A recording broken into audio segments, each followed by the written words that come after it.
Hi நண்பா, இந்த ஒரு வீடியோவில் தி கோட் திரைப்படம் 25வது நாளில் வேர்ல்டு வைடாக எவ்வளோ கலெக்ஷன் இருக்குது அப்படின்றதையும் 25வது நாள் முடிவில் இதுவரையும் உலகம் முழுவதும் தி கோட் திரைப்படம் எவ்வளோ கலெக்ஷன் இருக்குது அப்படின்றதையும் இந்த ஒரு வீடியோவில் பண்ணிட்டு வந்து பார்க்க போகிறோம். அதுக்கு முன்னாடி இந்த வீடியோ பார்க்குற நீங்கள் யார் ஃபேன் அப்படின்றத மறக்காமல் கமெண்ட் பண்ணுங்கள்.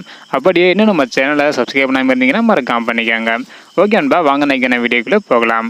ஓகே அன்பா, தி கோட் திரைப்படம் வேர்ல்டு வைடாக எவ்வளோ கலெக்ஷன் இருக்குது அப்படின்றத பார்க்குறதுக்கு முன்னாடி 25வது நாளில் தமிழகத்தில் மட்டும் வந்து பார்த்தீங்கன்னா 1 கோடி வரை தி கோட் திரைப்படம் கலெக்ஷன் பண்ணி இருந்தது.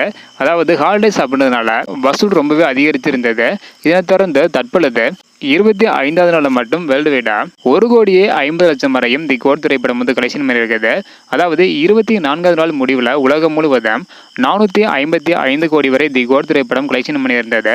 இந்த நிலையில் 25வது நாள் முடிவில் இதுவரையும் உலகம் முழுவதும் 456 கோடியே 50 லட்சம் வரையும் தி கோட் திரைப்படம் இதுவரையும் வந்து பார்த்தீங்கன்னா கலெக்ஷன் பண்ணி இருக்குது. அடுத்தடுத்து ஒர்க்னேஸ் அப்படின்றதுனாலையும் புது படங்களின் வருகையினாலையும் தி கோட் திரைப்படத்தோட வசூல் குறைய நிறைய சான்ஸ் வந்து இருக்குது. வெயிட் பண்ணி பார்க்கலாம் நண்பா. ஓகே நண்பா, நீங்கள் சொல்லுங்கள், இதுவரையும் உலகம் முழுவதும் தி கோட் திரைப்படம் 456 கோடி வரை கலெக்ஷன் பண்ணி இருக்குது. இதை பற்றி உங்களோட கருத்து என்ன? இந்த மாதிரி தி கோட் திரைப்படம் அடுத்தடுத்து எவ்வளோ கலெக்ஷன் பண்ணுது அப்படின்றதையும் சினிமா அப்டேட்டை பற்றி தெரிஞ்சுக்க நினச்சிங்கன்னா மறக்காம நம்ம சேனல் சப்ஸ்கிரைப் பண்ணிக்காங்க. இந்த வீடியோ பார்த்தீங்கன்னா மறக்காம எல்லாருக்குமே ஷேர் பண்ணுங்கள். ஓகே நண்பா, தேங்க்யூ.